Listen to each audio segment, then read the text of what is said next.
IG Sindh Javed Alam ओढो Sindh police जे शहीद एहलकारनि जे घर जो दौरो कयो आहे।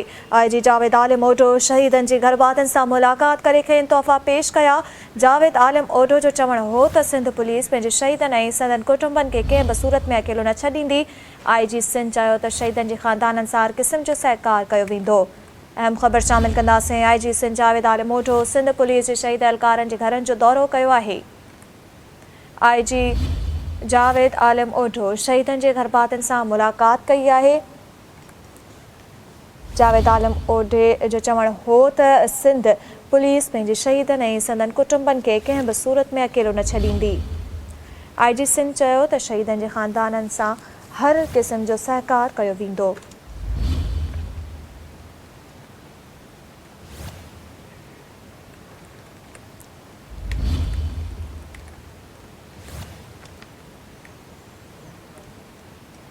IG सिंध जावेद आलम ओढो सिंध पुलिस जे शहीद एहलकारनि जे घरनि जो दौरो कयो आहे। IG सिंध जावेद आलम ओढो शहीदनि जे घरवारनि सां मुलाक़ात करे खेनि तोहफ़ा पेश कया आहिनि। जावेद आलम ओढो जो चवणु हो त सिंध पुलिस पंहिंजे शहीदनि ऐं संदनि कुटुंबनि खे कंहिं बि सूरत में अकेलो न छॾींदी। IG सिंध जो चवणु हो त शहीदनि जे ख़ानदाननि सां हर क़िस्म जो सहकार कयो वेंदो।